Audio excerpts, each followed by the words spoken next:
way back in the early days of horror, it was guys like Dracula and the Wolfman, Creature from the Black Lagoon, and the Mummy. Those guys ruled the roost. Frankenstein, you know what I'm talking about. But in the late 70s, early 80s, that was the advent of the slasher. And they ruled the world, man. Huge pop culture icons. Killers.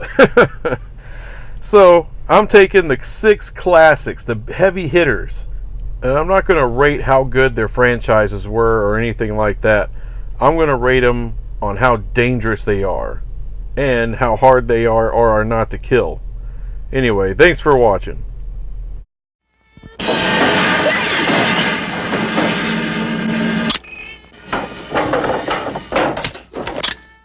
Everybody's favorite short bus rider comes in dead last.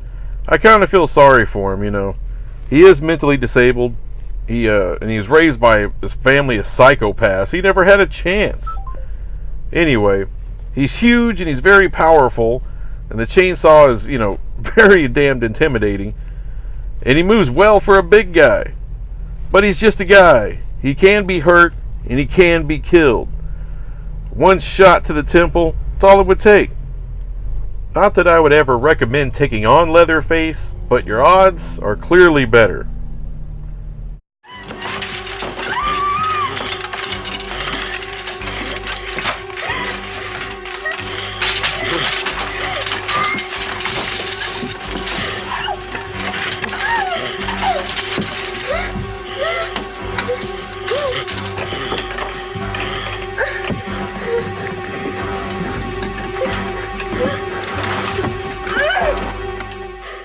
Michael Myers is one of my favorite slashers. He's an icon, a Hall of Famer, one of the most important characters in the horror genre.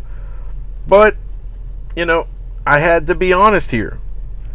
He is a man, and at no point in any of the franchise is there anything supernatural about him. Nothing was suggested that he had some supernatural gift or more human than human ability. You know, he's just really hard to kill. That's the point.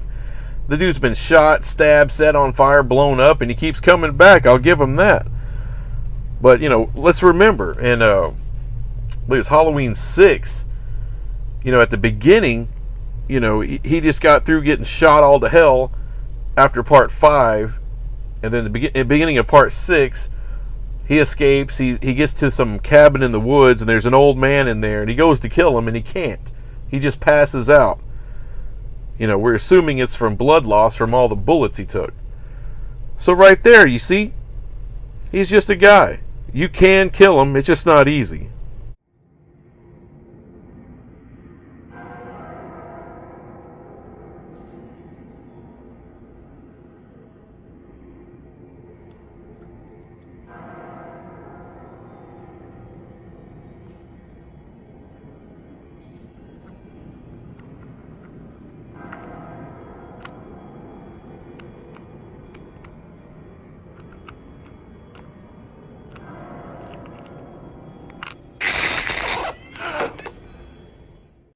The main reason I have Pinhead rated above Leatherface and Michael Myers is, one, he can't be killed. He's already dead.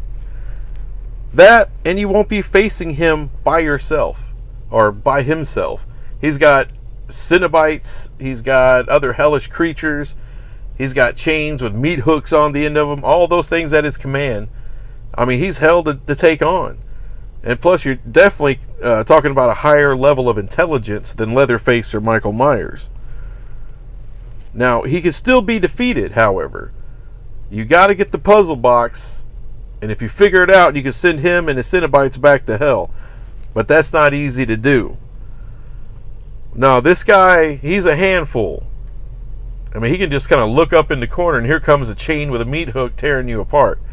Like I said, he's hell to deal with. Pun intended. Don't go out there. Fuck you. Oh, now fuck you both.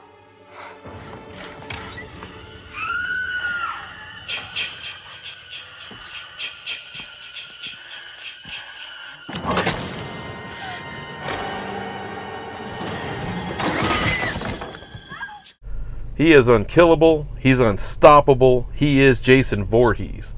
And if any of you bothered to watch Friday the 13th Part 10, yeah, I didn't screw that up. Part 10, they go over a little bit more scientifically about how he has this regenerative power, you know, almost like Wolverine, and they're trying to exploit that and figure it out so they can use it militarily.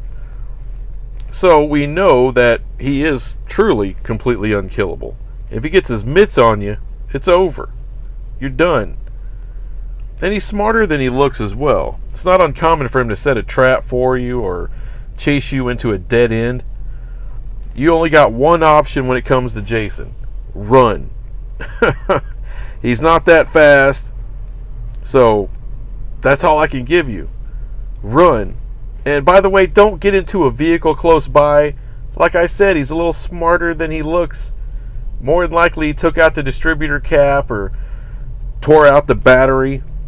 He's just waiting for you to get into the car so that way he can slice you right through the glass.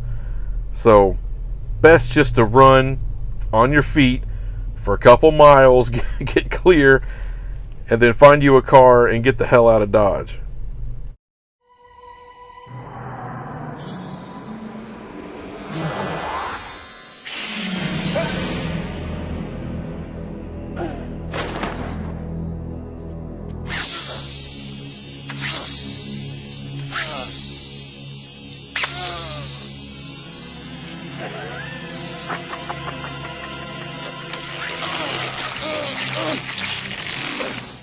Freddy, he really doesn't need any introduction.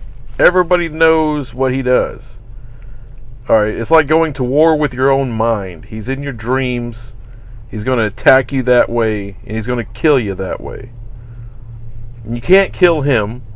Alright, again, he's just a figment of your imagination. Maybe a demon. But he's already dead. So good luck with that. He's incredibly strong. He can transform into anything that'll terrorize you and then feed off of that terror and then just become stronger. So, you're pretty much screwed. You know, there's no puzzle box to send Freddy away. You can't run away. How do you run away from your own brain? You don't. But there's one way to defeat him. It's just damn near impossible. And that is, you have to get over your deepest and darkest fears. If you can do that, then you can survive and put him to rest, essentially. But good luck with all that shit. You think that when you die, you go to heaven. You come to us.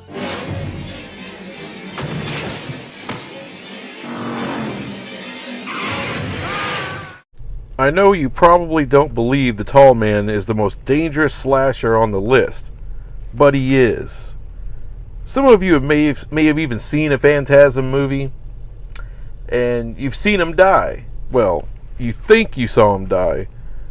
You saw one Tall Man die. You see, in this universe, there's an infinite number of dimensions, and in each dimension, there's a Tall Man, which means there's an infinite number of tall men. So if you happen to get lucky enough to kill this guy, well, that's just one of them.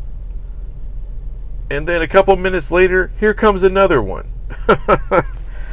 Believe it or not, he's the strongest of the lot. Alright, he's very powerful. He commands an army of evil dwarves, plus these balls of death that come at you. So out of all the villains on the list, the Tall Man is the only one that cannot be defeated. Sure, you can win a battle or two, but you're going to lose the war. Anyway, thanks for watching the video. I'll be back with something else eventually. Bye.